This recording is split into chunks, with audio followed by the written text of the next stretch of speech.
پاسیو انکم څنګه کولی شي چې ته خپل یو پاسیو انکم ولرې؟ پاسیو انکم مطلب چې کوم معاش تاته را روان ده هغې نه اضافه یو بل مدرک نه یو بل ځای نه هم تاته یو څو روپۍ مسلسل شکل باندې په میاشت را روان اوسي. دا امکان لري دې سره چې ته وظیفه لرې، معاش لرې، یو بل خوا نه بغیر د دې نه چې ته کار پې وکړې اضافه تاته عاید را روان اوسي. داسې هم نه ده چې بیخي ته په وخت نه ضایع کوې. اصل کې پاسیو انکم شته ده نه، پاسیو انکم هېڅ وجود نه لري. هر کار چې ته کوې که هغه تاته اضافه عاید هم راوړي ته مجبور یې ورته کار وکړې، وخت ورکړې ورته. خو اکثر وخت د پاسیو انکم داسې یو آیډیا یې خلکو ته ورکړې، ذهن کې داسې خلکو ناست ده چې پاسیو انکم یعنې یو بل مدرک نه تاته اضافه را روان اوسي. خو هغې دپاره به هم ته څه ناڅه زحمت، څه ناڅه کار، څه ناڅه وخت به ورکوې ورته چې هغه حد ته ورسیږي پاسیو انکم یا اضافه عاید تاته بل مدرک نه را روانېدل شروع شي. تېره ویډیو هم دغسې د یو عایداتو باره کې وله، څنګه کولی شي ته انویسټمنټ وکړې، څونه لارو نه ته پاسیو انکم درلودلی شي. دې کې هم کیدای شي څه نوي اوسي او کیدای شي څه کې زیات اضافه والی راغلی اوسي. اول نمبر ته راځو چې موږ سټاکس کې کولی شو چې انویسټمنټ وکړو. سټاک مطلب چې شیرز واخلو په هغه کمپنیانو کې، هغه شرکتونو کې چې یو حد ته رسیدلی دي او هغې خپل شیرز خرڅولو ته ورکړي دي په مارکیټ کې، چې هغې کې هر څوک انویسټمنټ کوي، شیرز اخلي، نو کال ته یا بل وخت ته څونه ډیولپمنټ چې کمپنۍ کړې ده د هغه په مناسبت د تا پیسې هم زیاتې کېږي. اپل کمپنۍ کې انویسټمنټ وکړې، سامسنګ کې وکړې، یا په ټسلا کې وکړې، یا داسې نورې ډېرې کمپنیګانې دي چې هغوی خپل شیرز خرڅوي. ته کولی شي چې هغه شیرز کې خپل انویسټمنټ وکړې. دې نه مخکې چې ته خپل سټاک مارکیټ کې یا شیرز واخلې، انویسټمنټ وکړې، ته اول باید انالیسس خپل ولرې په هغه کمپنۍ باندې چې ښه دغه کمپنۍ کې چې زه انویسټمنټ کوم دا نه ده چې په پټو سترګو باندې بس والا اپل کمپنۍ ته راشه واخله خلاص. اپل کمپنۍ پسته کیدای شي ډاون لاړ شي، ولې چې تا خپل تحقیق چې د هغه تا نه ده کړی چې د ده نور کوم پروجیکټ دي د کمپنۍ، آیا دا پروجیکټ را روان وخت دپاره مفیده دي که نه دي. نظریه نه ده چې ته کوم کې لاړ شي کوم کې لاړ نه شه، خو دې نه مخکې چې ته هر سټاک کې انویسټمنټ کوې ته باید په هغه سټاک باندې اول خپل معلومات وکړې چې آیا دغه یو ښه ده چې زه انویسټمنټ وکړم که هغه یو ښه ده. سټاک کې انویسټمنټ ډېر سیف انویسټمنټ ده. دویم چې ته کولی شي پاسیو انکم ته نه ولرې هغه آنلاین کانټنټ جوړول دي. آنلاین کانټنټ جوړول مطلب دغه زه اوس تاسو ته آنلاین کانټنټ جوړوم، دا هم یو نوع د پاسیو انکم لاره ده. دې نه ته کولی شي چې کوم برخه کې هم ته مهارت لرې، کوم سکیل لري، کولی شي په هغه برخه کې یا کوم معلومات لري په هغه برخه کې خپل کانټنټ جوړ کړي او اپلوډ کړي. خو دا یو خبره په نظر کې وساتئ چې هر کانټنټ خلک نه خوښوي. اوس که تلویزیونونه تاسو وګورئ، د تلویزیونو حالت ډېر خراب شوی دی نه بعد چې سوشل میډیا او هر څه راغلي دي، ولې چې هغوی لاره خلاصه کړې ده هر چا ته چې هر قسم کانټنټ جوړوئ، جوړه کې اپلوډ کې. ضرور نه ده چې ته باید یو ټي وي سټیشن کې خبرنګار اوسې یا یو کاره اوسې چې هغه بیا تا پروموټ کړي، ته یو کانټنټ جوړ کړي.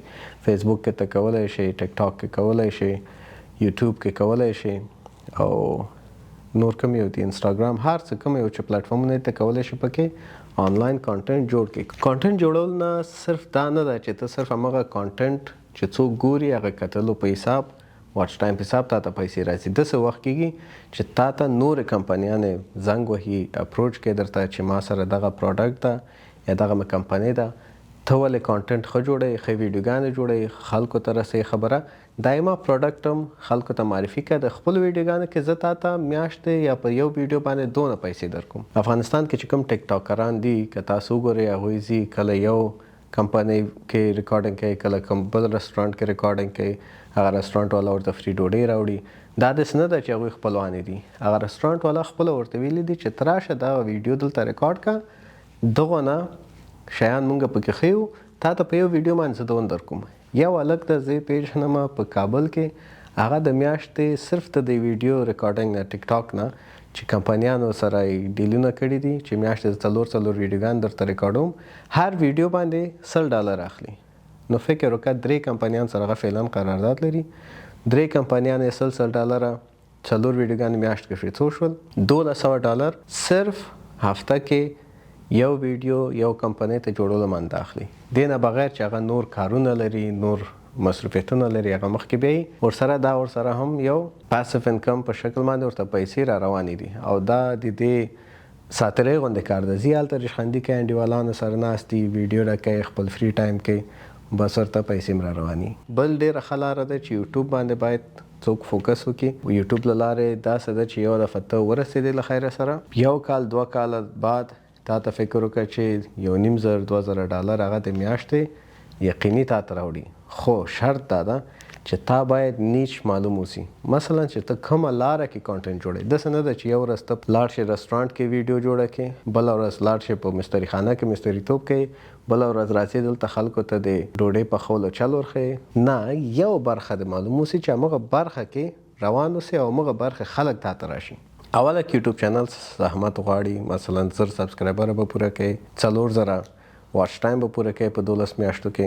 دې نه بعد اطلاع ایله عاید شروع کېدل باندې راځي په چینل. بیا شروع کې د $30 $40 داسې لږ راځي تر څو چې ته هغه ته هغو نه وخت ورکړې چې دا $30 دی $300 ته لاړ شي، همدغسې $3000 ته لاړ شي. خو هغومره چې ته وخت ورکړې ورته همغومره دا تا ته ډېر عاید راوړي.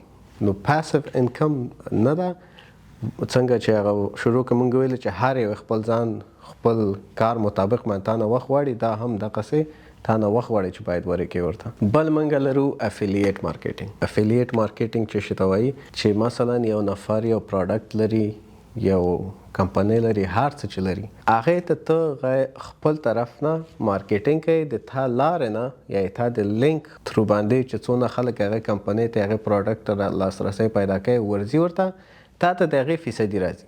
دې ته افیلیټ مارکیټینګ وایي. 2 لارو باندې کولی شي. اول خو دا چې ته خپله که چیرې آډینس لري په فیسبوک کې مثلا 1,00,000 2,00,000 فالوورس لري یا 50,000 لري یا 20,000 لري، څونه هم لري، یا په ټیک ټاک کې لري یا په انسټاګرام کې لري، هر ځای کې چې لري، تا ته هغه کمپنۍ څه کوي، تا کمپنۍ سره خبرې کوي چې زه کولی شم تا پروډکټ خپل آډینس ته معرفي کړم. نو څونه چې د ما آډینس راځي د ما طرف نه تا پروډکټ اخلي، ته ما ته کمیشن راکړې، خپله کمپنۍ تا ته وایي چې تا ته زه 2% در کوم. بیا هغه کمپنۍ تا ته یو لینک درکوي، نو هغه لینک راځي ته خپل اکاونټ کې پوسټر په شکل اوسي، ویډیو کې بایو کې تا چې یا ډسکرپشن کې چې بس څوک هم چې د هغه لینک په شکل راغلل، مثلا ته معرفي کوي چې ګوره دا کتابچه ده، دې کې دا خصوصیات دي او دا دي.